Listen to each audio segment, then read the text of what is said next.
Hi guys, welcome to my channel. Thank you for watching. Thank you guys for supporting and subscribing and just tuning in.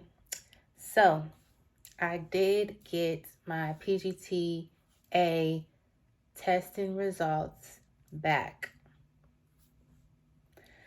So, I wrote some notes down because I wanted to kind of explain what the PGT testing is for those who may not know.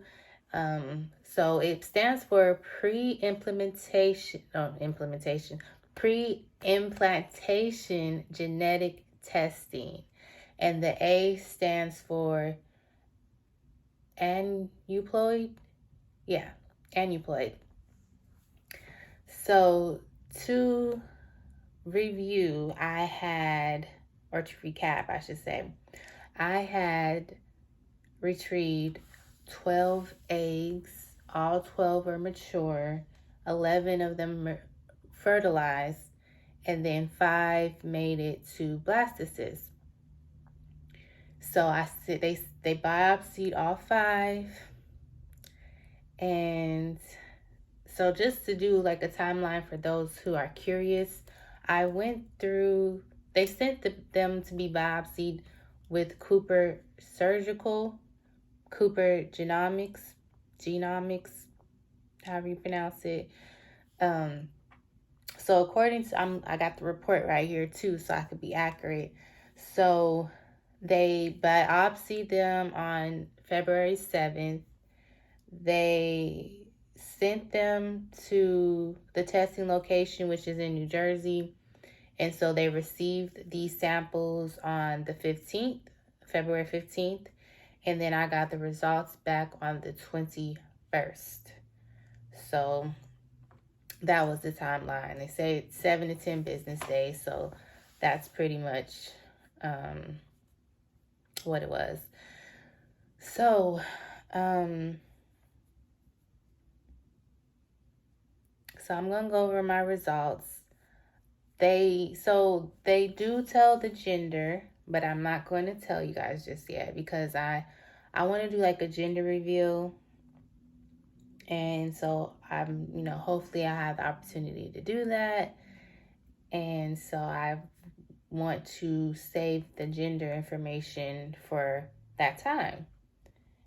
Keep things a little bit, some suspense, some surprises, So out of the 5 embryos, only 2 came back normal.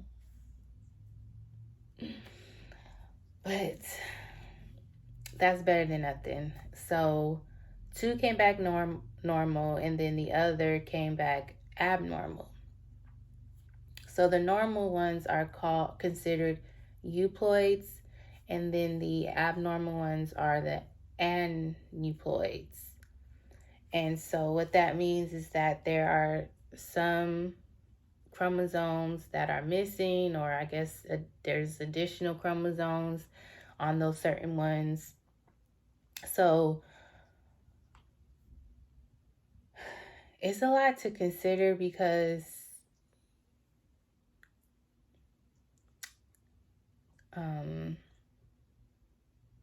you have to really think, okay, am I going to continue with the normal or the abnormal? Or do I keep the abnormal? Do I just discard them? Do I just say, oh, I'm throwing those away? I'm just like, it's just a lot to consider. So they do have an option to do genetic counseling.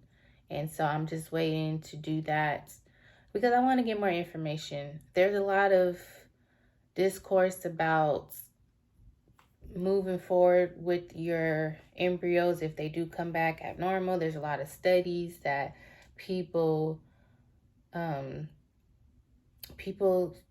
move forward with their ones that come back as abnormal. Some people do, depending on what exactly they're saying is wrong with it, what exact chromosome is impacted. Some people do move forward because there's studies out there that support that it's still possible that the embryo will fix itself, I guess, um, once it's implanted. And then there's additional tests that can be done. I believe it's called a NIPT test once you are actually pregnant, and you can do that. You can do blood work. There's a lot of different things that can be done to try to see how the baby is growing while in the womb. It's just a lot of different things that come into play when you are in a situation where you have to decide, do I continue with the abnormal ones? Because some people do get in a position where all they have is abnormal ones, and they may not be in a position to do another retrieval. So some people move forward with them. So I just wanted to get, just some more information on like exactly what's going on with them, because one of them is considered complex abnormal, and then the other two are just abnormal, and then they all have different chromosomes that were impacted. So I just want to get some more information about those if it ever does come down to it that I want to use them. Because I'll tell you guys this, the two embryos that came back normal, they're the same gender.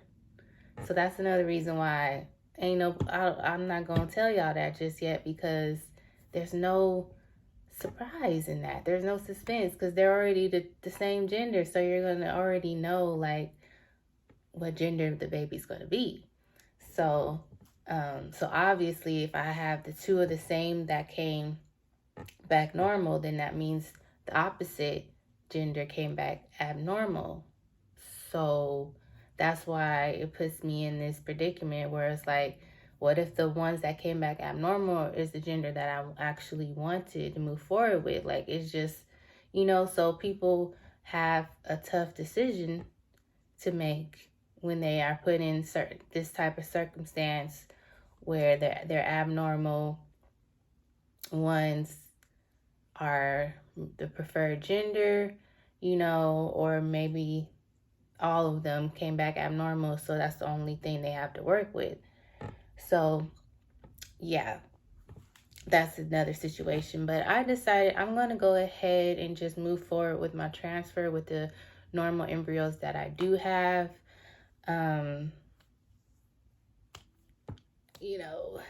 It's just, so it's just a lot, y'all. It's a lot to consider. So I was telling you guys that I have Progyny benefits, and they take care of the fertility benefits and everything. And the way that they do it is in cycles. So you get 2 cycles. Once you use the 2 cycles, that's it. That's all you get. So I've already used 1 cycle, so I have 1 more left. And the way that they calculate it is each part of the process, it equals a certain amount. So to do the IVF process, which it's called IVF freeze-all, which basically is the retrieval, the medications, all of that goes into actually doing the egg retrieval and the stems and all that. That is 0.75 of 0.75 of the 1.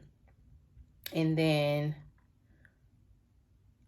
to get sperm, I got 2 vials of sperm, and so that was 0.25 of the cycle. So that took 1 away from my 2 by doing those things. So I only have 1 left, and I need to still do a transfer.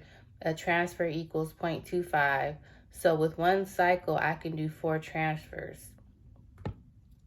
But once I use that, I won't have any more of that benefit left. That's just the way that Progyny works. It's a really good benefit to be able to utilize, but it's just like once it's up, then it's like, okay, now I'm really going to be paying even more out of pocket, because I still do have a balance that I have to take care of. I still do have like my responsibility, even though they take care of a great portion of it. It basically is it's just a lot cheaper going through them. So if I wanted to like do another retrieval, or go through the whole egg retrieval stems process again, that will leave me with one transfer to do. So that's kind of something that I've had to consider just in the last couple of days, if that's something that I want to do. But so far, I'm feeling like I might as well just do the transfer at this point, because it's going to be even more money if I do the whole retrieval process again, and then I'm still going to have to do a transfer. And I'd rather have the benefit to have multiple transfers that I'll be able to do, because you don't know if the first embryo is going to stick, so then you're going to have to do another transfer. So it's just a lot of different things, options that I have to weigh to see how I want to proceed. But so far, I am swaying towards just moving forward with the transfer. So that's where I'm at right now. I still have to do my surgery. That's coming up in a couple of days. And then once that is taken care of, then I'll have a better idea when the transfer may be. So I don't really have much information on that right now. But yeah, so I have 2 normal embryos that I have the option to, transfer once that day comes. I don't think I'll do both. Some people transfer, multiple embryos, I guess 2 at a time. I think I seen someone even did 3 before. Some clinics are okay with it, some aren't. So I think that even if I had the option to do 2, I wouldn't want to do that, because I don't even want to risk having twins. So I would do 1 at a time for sure. Like, no, I wouldn't even need to think about that. So yeah, I mean, I was a little disappointed once I got the call from the doctor, just because I would have liked to have 1 of each gender. But at the same time, I'm also just grateful that I have 2 normal embryos. That's a great thing. And maybe in the future, I will try for, the opposite gender. I'm trying not to like say the actual gender. But yeah, it's a lot to consider and think about, but that is where I'm at right now in the process. So this is probably going to be my shortest video so far, but I did want to go ahead and let you guys know what the PGT results were. And yeah, so hopefully in the next video, I'll be able to get some insight to when I'll be able to actually transfer the embryos. Probably not. Probably won't have too much information, because like I said, I got to get my surgery taken care of. So hopefully I'll have a little insight to when that would be. I hope it's not the actual month waiting game of having to heal after the surgery, but that's what I was told before. So that might be the case. But yeah, so that's that. PGT results, 2 embryos. We went from 12 to 11 to 5 to 2. It's definitely bittersweet, but we still in the game, and we're going to remain positive and hopeful and grateful that we are here at this point. And yeah, so thank you guys for watching, and until my next video, smooches.